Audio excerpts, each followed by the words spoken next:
Hello दोस्तों, आपका स्वागत है हमारे यूट्यूब चैनल पर। और आज हम आपके लिए एक और वीडियो लेके आए हैं जिसके अंदर हम जो जिपमर नर्सिंग ऑफिसर का जो लास्ट पेपर था, लास्ट एग्ज़ाम था, उसके क्वेश्चन डिस्कस करने वाले हैं कि कैसे क्वेश्चन आए थे, क्या क्या आए थे। तो आइए हम डायरेक्ट आंसर देखते हैं।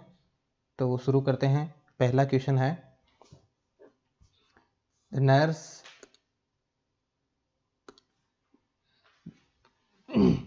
The nurse Linda was monitoring a 35-year-old male patient who was receiving blood transfusion. On the assessment, the nurse found that the respiratory rate is 24 and the blood pressure is 90/60. Which of the following is the priority action by the nurse? Linda nurse हैं जो एक 35 year के male patient को monitor कर रही है। वो blood transfusion उसका चल रहा है। असेसमेंट पे वह देखती है कि इसकी जो रेस्पिरेटरी रेट है वो उसको 24 मिलती है। और वहाँ पे अगर बीपी की बात करें तो बीपी नर्स को 90/60 mmHg देखने को मिलता है। तो ऐसी कंडीशन में नर्स क्या करेगी? Slow the infusion rate. पहला ऑप्शन है स्लो द इन्फ्यूजन रेट को कम कर देगी। दूसरा है immediately plus IV line with normal saline. तीसरा ऑप्शन है इमीडिएटली स्टॉप द ट्रांसफ्यूजन। चौथा ऑप्शन है नोटिफाई द डॉक्टर। तो क्या करेगी? Right answer is 3, immediate stop the transfusion. क्योंकि यहाँ पर जैसे कि आप देख सकते हैं रेस्पिरेटरी रेट बढ़ रही है और बीपी डाउन हो रहा है। तो यहाँ पर जो आपका ब्लड रिएक्शन शो हो रहा है यहाँ पर, तो यहाँ पर क्या करना है? सबसे पहले ब्लड ट्रांसफ्यूजन को रोकना है। उसके बाद में आपको डॉक्टर को इन्फॉर्म करना है और फिर जो आपका IV लाइन है वो नॉर्मल सेलाइन से फ्लश करनी है। नेक्स्ट क्वेश्चन पे चलते हैं। Full form of NITI Aayog. NITI Aayog की फुल फॉर्म क्या है? देखिए, ये जो इसके अंदर आपका 70 और 30 पोर्शन है। जो 70 मार्क्स हैं वो आपकी नर्सिंग के हैं और 30 मार्क्स हैं वो आपके मैथ जी की रीजनिंग के हैं, जो कि बहुत ज़्यादा इंपॉर्टेंट हैं। इसलिए आपको इनको अवॉइड नहीं करना है, इनको इग्नोर नहीं करना है, इनको भी देखते रहना है। इनकी क्लासेस हमारे चैनल पे कंटिन्यूस चल रही हैं, तो आपको वो क्लासें अटेंड करनी है। हमारे क्वेश्चन बहुत ही सेलेक्टेड क्वेश्चन होते हैं। लेटेस्ट ट्रेंड में चलने वाले सारे क्वेश्चन हम डेली करंट अफेयर्स में डाल रहे हैं। तो वो 5-10 मिनट का वीडियो डेली ज़रूर देखें, उससे आपका बहुत बेनिफिट होने वाला है। तो आइए कंटिन्यू करते हैं। Full form of NITI Aayog. NITI Aayog की फुल फॉर्म क्या है? पहला ऑप्शन है national institution for transforming India. दूसरा ऑप्शन है national institution for transformation of industries. तीसरा ऑप्शन है नेशनल इनकम ट्रांसफॉर्मेशन इनिशिएटिव्स। चौथा ऑप्शन है national institution for technical initiative. तो राइट आंसर है इसका national institution for transforming India. ये नीति आयोग की फुल फॉर्म है। नेक्स्ट चलते हैं। Which of the following condition is an example of acute organic mental disorder. जो आपको आगे एग्जाम्पल दे रखे हैं उनमें से कौन सा एक्यूट ऑर्गेनिक मेंटल डिसऑर्डर है? Option A schizophrenia, option B delirium, option C manic साइकोसिस, option D obsessive compulsive disorder. तो इसका राइट आंसर है डेलीरियम। डेलीरियम आपका एक्यूट ऑर्गेनिक मेंटल डिसऑर्डर है। फिर नेक्स्ट चलते हैं। A nurse is analysing the serum laboratory report for a client diagnose with lung cancer. Nurse analyse कर रही है सीरम लेबोरेटरी रिपोर्ट। एक पेशेंट है जिसको कैंसर हो रखा है। कौन सा कैंसर? लंग कैंसर हो रखा है। दैट हैज़ मेटास्टेटाइज्ड, जो कि मेट्स कर गया है, यानी आगे दूसरे ऑर्गन में फैल चुका है। और कहाँ गया है? टू द पेल्विक बोन में चला गया। विच of the following laboratory finding is expected. यहाँ पर नर्स को क्या लेबोरेटरी फाइंडिंग देखने को मिलेगी? Option A elevated calcium, option B decrease haemoglobin, option C elevated creatinine, option D elevated creatine kinase. तो राइट आंसर है ऑप्शन ए एलिवेटेड कैल्शियम। यहाँ पर आपको कैल्शियम एलिवेटेड देखने को मिलेगा। नेक्स्ट क्वेश्चन है। A patient has undergone a C5-C6 anterior cervical discectomy. Which priority nursing diagnosis should a nurse document in the plan of care of this patient. एक patient है, उसको C5 C6 एंटीरियर सर्वाइकल डिसेक्टोमी की गई है, तो कौन सा नर्सिंग एक्शन होगा, प्रायोरिटी नर्सिंग एक्शन होगा और डॉक्यूमेंट प्लान केयर के अंदर। पहला है पोटेंशियल इम्पेयर्ड टिश्यू परफ्यूजन, दूसरा है impaired skin integrity related to surgical incision, तीसरा है रिस्क फॉर इन्फेक्शन, चौथा है पोटेंशियल इनइफेक्टिव ब्रीदिंग पैटर्न। तो इसका राइट आंसर आएगा पोटेंशियल इनइफेक्टिव ब्रीदिंग पैटर्न, क्योंकि यहाँ पर फ्रेनिक नर्व को सप्लाई होती है। फिर नेक्स्ट चलते हैं। Nurse Linda is assessing a patient who visited OPD with tentative diagnosis of haematological disorder. Nurse Linda assess कर रही है पेशेंट को जो OPD में आया है, जिसका डायग्नोसिस हेमेटोलॉजिकल डिसऑर्डर हो सकता है। She noted that the patient has smooth and reddened tongue and ulcer at the corner of mouth. Corner यानी angle of mouth. Which of the following laboratory finding is most likely to this patient? ऐसे patient को क्या हो सकता है जिसकी एकदम जो टंग है वो आपको रेड दिख रही है, पेशेंट को स्मूथ और रेड टंग दिख रही है, साथ में अल्सर देखने को मिलते हैं कहाँ पर, कॉर्नर ऑफ माउथ। तो उसको कौन सा डिसऑर्डर हो सकता है? पहला ऑप्शन है लो हीमोग्लोबिन, दूसरा एलिवेटेड रेड ब्लड सेल्स, तीसरा है प्रोलॉन्ग प्रोथ्रोम्बिन टाइम, चौथा है लो वाइट ब्लड सेल्स। तो राइट आंसर होगा लो हीमोग्लोबिन। ऐसे पेशेंट को हीमोग्लोबिन कम हो सकता है। नेक्स्ट क्वेश्चन देखते हैं। ए 60-year-old patient, male patient who had a left total hip replacement was discharged from the hospital 1 month before. Total hip replacement हुआ है, 1 महीने पहले हॉस्पिटल से डिस्चार्ज कर दिया गया है। He called the nurse reporting acute constant pain in left groin and hip area and feeling like the left leg is shorter than the right.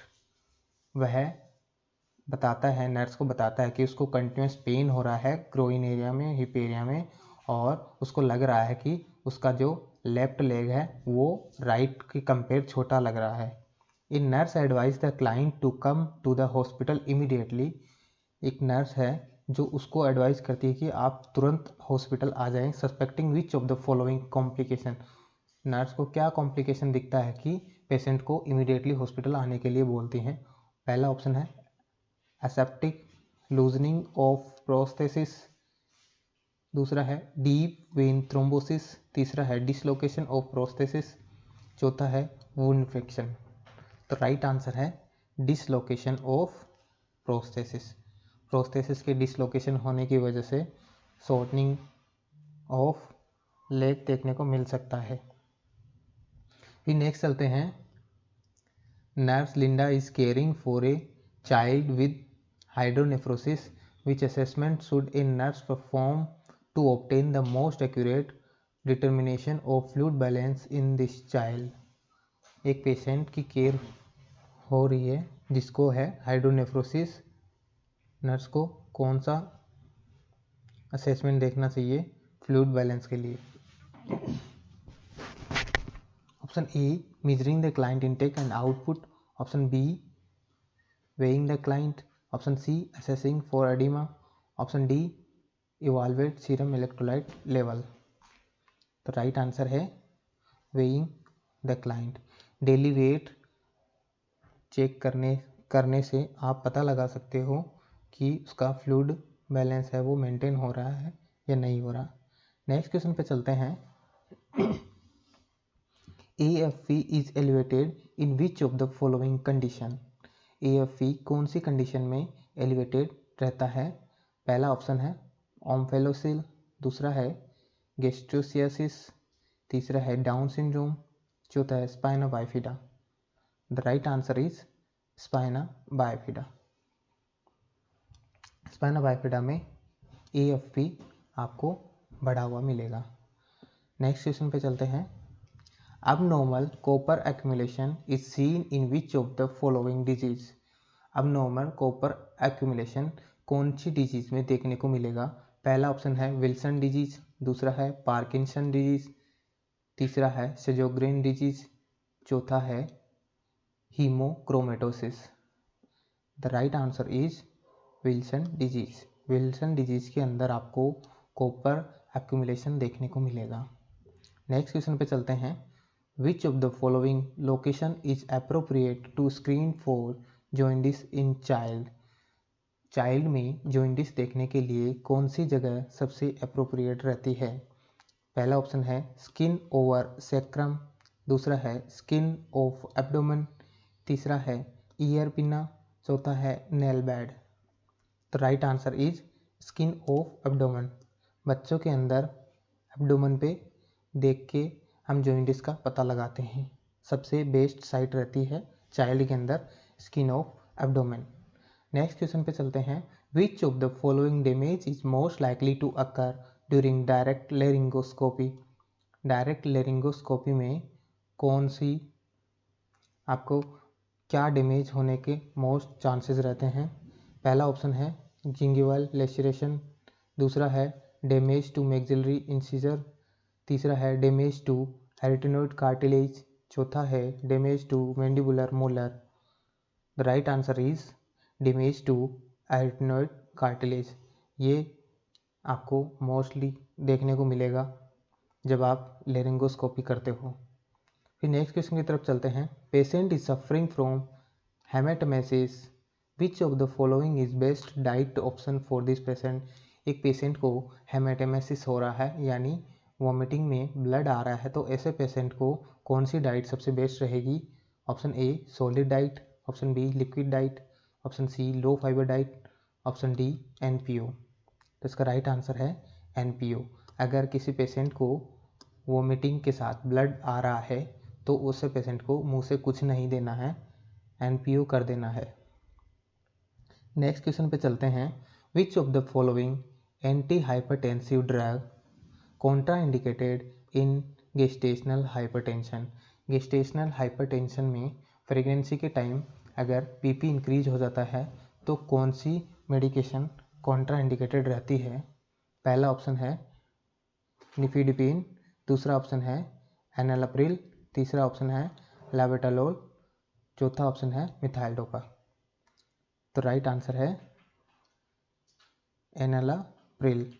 Enalapril आपको नहीं देनी है जब प्रेगनेंसी में बीपी बढ़ता है। फिर नेक्स्ट चलते हैं। Sign and symptoms of fluoride deficiency include. Fluoride deficiency में क्या क्या साइन सिम्टम्स आपको देखने को मिलेगी? पहला है वीक बोन, दूसरा है yellow brown staining of teeth, तीसरा है डर्मेटाइटिस, चौथा है joint stiffness. The right answer is weak bone. Weak bone में आपको लो जो आपकी फ्लोराइड डेफिशिएंसी में आपको वीक बोन देखने को मिलेगी।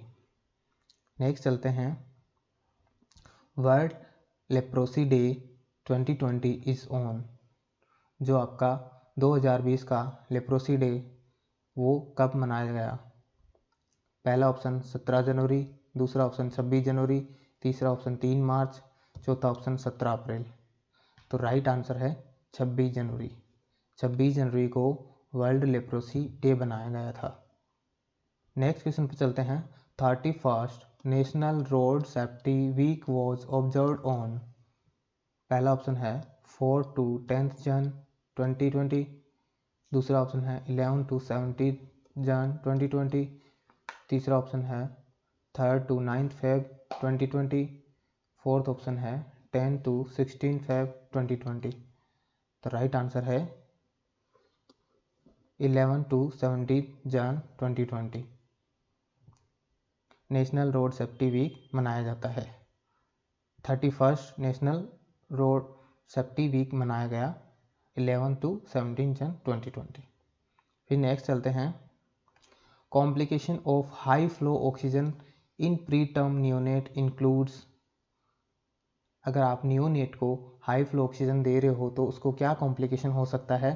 पहला ऑप्शन एसिडोसिस, दूसरा है नियोनेटल कंजक्टिवाइटिस, तीसरा है रेटिनल डीअटैचमेंट, चौथा है रेट्रोलेंटल फाइब्रोप्लेजिया। तो राइट आंसर है रेट्रोलेंटल फाइब्रोप्लेजिया आपको देखने को मिल सकता है अगर आप नियोनेट को हाई फ्लो ऑक्सीजन दे रहे हैं तो। फिर नेक्स्ट क्वेश्चन पर चलते हैं। When the patient is undergoing surgery under general anaesthesia which of the following parameter is first priority. अगर कोई पेशेंट जनरल सर्जरी वाले एनेस्थीसिया में जनरल एनेस्थीसिया में जा रहा है, सर्जरी के अंडर जनरल एनेस्थीसिया में जा रहा है, तो कौन सा पैरामीटर में आप प्रायोरिटी दोगे। पहला है रिफ्लेक्सेस, दूसरा है यूरिन आउटपुट, तीसरा है एबीजी वैल्यू, चौथा है vital sign including SpO2 with pulse oximeter. The right answer is vital sign including SpO2 with pulse oximeter, क्योंकि जनरल एनेस्थीसिया में पेशेंट को इंटूबेट किया जाता है और तो उस टाइम उसके वाइटल साइन ज़रूर देखते हैं जिसमें उसका SpO2 देखा जाता है। फिर नेक्स्ट क्वेश्चन पर चलते हैं। Who discover the value of pi. Pi की वैल्यू किसने डिस्कवर की। तो पहला ऑप्शन है आर्किमेडिस, दूसरा है पैथागोरस, तीसरा है हिपेरकस, चौथा है एरिस्टोटली। तो right answer is Archimedes. Archimedes ने वैल्यू ऑफ पाई बताई थी। फिर नेक्स्ट क्वेश्चन है which of the following medication is administered to patient pre operatively to prevent infection. Patient को इन्फेक्शन प्रिवेंट करने के लिए कौन सी प्री ऑपरेटिव मेडिसिन दी जाती है। पहला ऑप्शन है एंटी हाइपरटेंसिव, दूसरा एंटीबायोटिक्स, तीसरा एंटीटसिव, चौथा एंटीहिस्टामिन। तो यहाँ पर सिर्फ और सिर्फ एंटीबायोटिक ही आएगा, क्योंकि इन्फेक्शन को प्रिवेंट करने के लिए सिर्फ एंटीबायोटिक काम में ली जाती है। एंटी हाइपरटेंसिव आपकी बीपी की ड्रग है, एंटीटसिव आपकी कफ की दवाई है और एंटीहिस्टामिन आपकी एलर्जी से रिलेटेड है, और जो एंटीबायोटिक है वो आपकी इन्फेक्शन से रिलेटेड है। तो ये तो कॉमन क्वेश्चन है। फिर नेक्स्ट क्वेश्चन पे चलते हैं। Which of the following chemotherapeutic agent is known as monoclonal antibody. कौन से कीमोथेरेपेटिक एजेंट को मोनोक्लोनल एंटीबॉडी बोलते हैं। पहला ऑप्शन है रिफाम्पसिन, तीसरा है इंटरफेरोन, चौथा है रितुक्सीमेब, चौथा है indinavir. The right answer is rituximab. Rituximab को आप मोनोक्लोनल एंटीबॉडी भी बोलते हैं। फिर नेक्स्ट क्वेश्चन है epilepsy awareness day is observed on. पहला ऑप्शन मार्च 7, दूसरा ऑप्शन मार्च 26, तीसरा ऑप्शन अप्रैल 7, चौथा ऑप्शन अप्रैल 26। तो राइट आंसर है मार्च 26। 26 मार्च को एपिलेप्सी अवेयरनेस डे मनाया जाता है। फिर नेक्स्ट क्वेश्चन पे चलते हैं। प्रधानमंत्री जन धन योजना वॉज लॉन्च्ड ऑन। प्रधानमंत्री जन धन योजना कब लॉन्च हुई। पहला ऑप्शन 26 जनवरी 2014, दूसरा ऑप्शन 28 अगस्त 2014, तीसरा ऑप्शन 26 जनवरी 2005, चौथा ऑप्शन 15 अगस्त 2005। तो राइट आंसर है 28 अगस्त 2014। 28 अगस्त 2014 को प्रधानमंत्री जन धन योजना लॉन्च हुई। प्रधानमंत्री जन धन योजना लॉन्च हुई। फिर नेक्स्ट क्वेश्चन पे देखते हैं। Nurse Linda had just received A post operative total hip replacement client from recovery unit. Nurse के पास में एक पेशेंट आया है जो कि टोटल हिप रिप्लेसमेंट का पेशेंट है, जो रिकवरी यूनिट से आया है। Which of the following position is appropriate for this client. Post operative total hip replacement के बाद में कौन सी पोजीशन मोस्ट अप्रोप्रिएट रहेगी। पहला ऑप्शन है on the non operative side और supine position with leg abducted with the help of pillow। दूसरा option है on the non operative side और supine position was with leg abducted। तीसरा option है side lying position with affected leg extremely rotated. चौथा है side lying position with affected leg internally rotated. तो इसका right answer है on the non operative side. अगर जैसे राइट हिप का अगर रिप्लेसमेंट हुआ है तो उसको लेफ्ट साइड की पोजीशन लेनी है या फिर सुपाइन पोजीशन लेनी है विद लेग अबडक्टेड, लेग को अबडक्ट रखना है with the help of pillow लगाना है। ठीक है, ये आपके 25 क्वेश्चन कंप्लीट हो गए हैं। नेक्स्ट क्वेश्चन हम नेक्स्ट वीडियो में लेके आएंगे। कैसा लगा वीडियो हमें बताएं। Thank you for watching.